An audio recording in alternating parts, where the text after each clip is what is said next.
Hello, my name is Mary, and today I want to share a story that lived inside me for many years, tucked away in a dark corner of my memory. A story I couldn't bring myself to speak out loud for a very long time, because every word felt painful, awkward, shameful, and sometimes it seemed that by acknowledging it, I was betraying my younger self who once believed all of this was normal. And yet I managed to leave.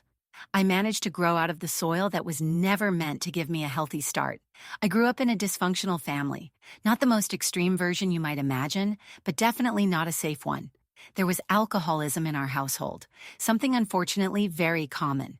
And if you ask me today, years later, what shaped my adult life the most, I will say without hesitation, that environment, that emotional climate, formed the basis for everything that happened afterward. It wasn't just the drinking itself.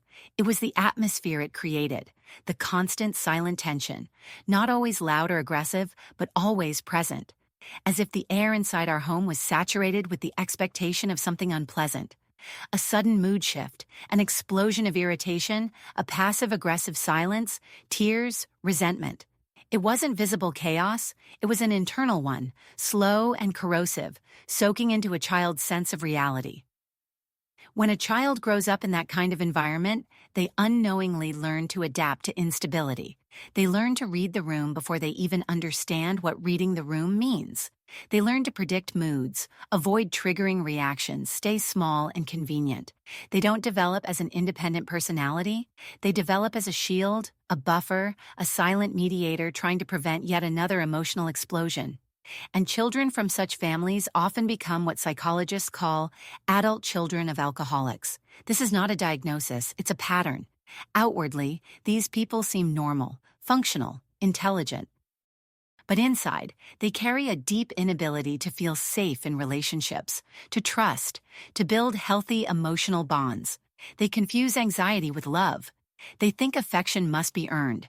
And tragically, they tend to gravitate toward abusive partners or become easy targets for them. My family didn't have much physical violence, but emotional coldness, lack of support, unpredictability, and the constant feeling of being emotionally unsafe were more than enough. My childhood home wasn't a war zone, but it wasn't a place where you could relax, laugh freely, or talk openly either. It felt like a quiet swamp, where everyone was stuck together, yet remained emotionally disconnected. So when I grew up and stepped into the world, I did so without any internal compass. I didn't know what healthy relationships look like. I had no model of stable, caring emotional connection, and I became, in the most direct sense, completely defenseless. I was, unknowingly, a perfect target for someone abusive. One could say I was searching for such a person, and he was searching for someone like me. And one day, we found each other. I was just over 20, an age when you're still figuring out who you are, full of hope and fear at the same time. He was almost 10 years older, confident, experienced, seemingly reliable. He had everything I thought I lacked: stability, maturity, direction, or at least that was the impression. The first months of the relationship felt like a fairy tale. I thought I had finally found someone who would take care of me, someone who would offer the safety I never had growing up. I believed he would hold my hand and lead me into a calmer, kinder world. I felt like I could finally let go, trust someone, and stop surviving. But within the first 6 months, the illusion began to crumble. The warning signs had actually appeared almost immediately. So obvious that today I still wonder how I could have ignored them. On our third date, he suddenly had a meltdown, loud, dramatic, completely out of proportion to the situation. He demanded explanations, punished me with silence, and when I tried to leave, he locked me inside his apartment for nearly 2 days. A healthy person would have ended the relationship right there. A traumatized person thinks differently. You rationalize it. He just loves me too much. He's scared of losing me. I must have triggered something. Next time, I'll be more careful. And so it continued. By the end of the first year, I was no longer myself. The outgoing, social, curious girl I once was had disappeared. He monitored my spending, my movements, my conversations, my time. My circle of friends shrank to nothing, not because they left me, but because he made it impossible to maintain any connection. My relationship with my parents fell apart. Not because I wanted it that way, but because maintaining any emotional bond outside his control became a threat in his eyes. At some point, I realized nothing good would ever come out of this, that I had to leave. But leaving an abuser isn't a simple step.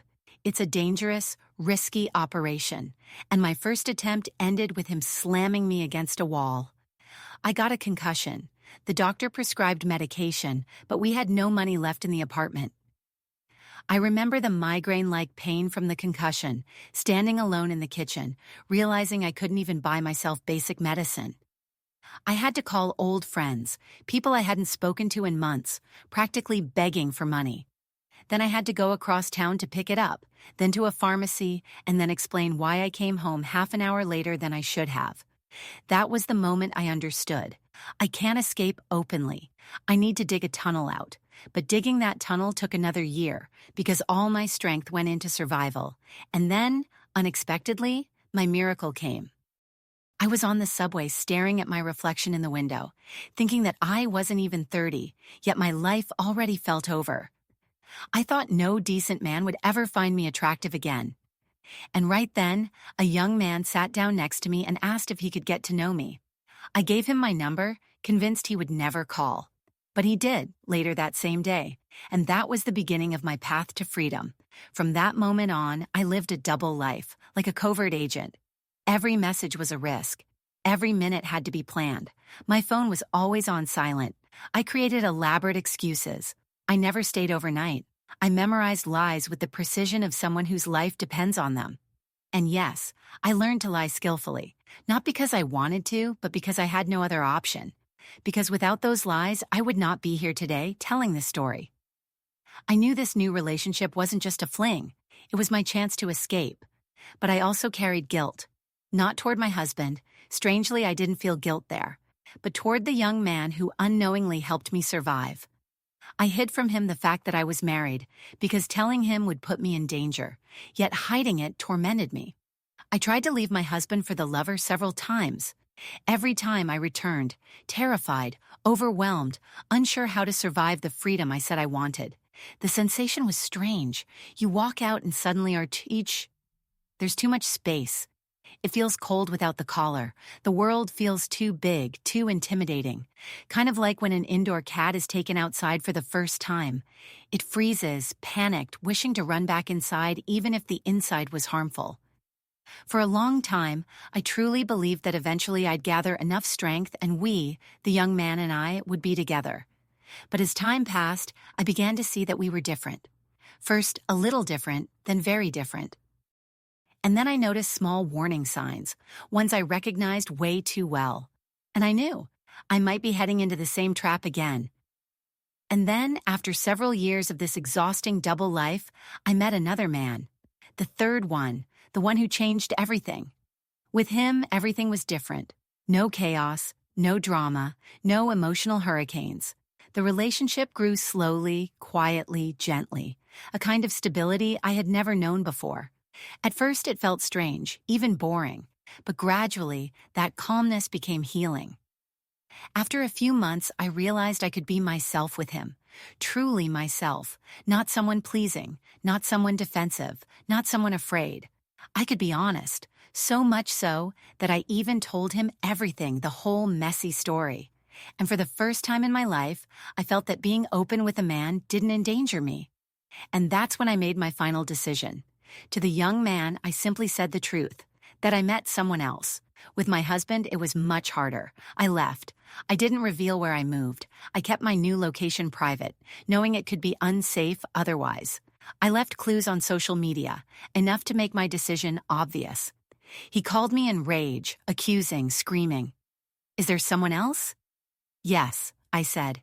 "You understand correctly." He was so certain he still had control over me that he believed he could dictate the terms of our breakup. "So that's it," he said. "We're done." "Yes," I replied. And that was the end. Today, I live with the man I met after all this, the third one. We've been together many years now, and while I don't literally thank fate every single day, something close to that does happen inside me from time to time. It feels like I swam through an ocean of acid, somehow reached the shore, washed myself clean, and realized that I never have to go back into the acid again. The longer I live in a healthy relationship, the clearer I see. What I once mistook for love was anything but love. The drama, the highs and lows, the honeymoon phases, the emotional roller coasters. That's not passion. That's addiction. That's trauma bonding. Therapy taught me that. Can someone escape an abusive relationship without therapy? Probably yes, but staying out of one, that's a different story. Without therapy, you don't rewrite your internal script. You jump from one toxic partner to another. Or you switch roles and slowly become the abuser yourself, entering the same cycle from the opposite side. Therapy teaches you how healthy relationships even work, from the basics, first with yourself, then with others.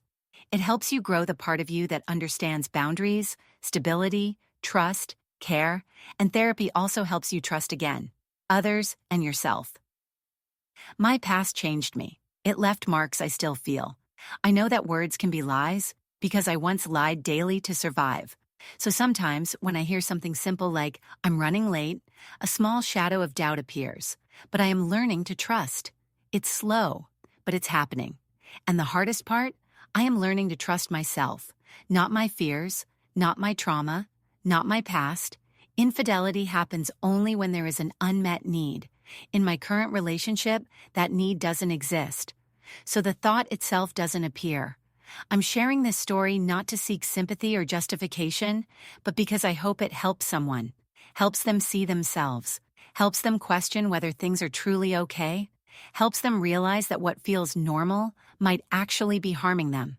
And most importantly, because even if you think you're at the bottom of the deepest pit with no exit in sight, there is a way out. Sometimes through a miracle, sometimes through a person, sometimes through your own inner impulse. But the way out exists, even if the miracle looks nothing like what you expected. Even if the path is long and strange, even if it gets worse before it gets better. You can return to life.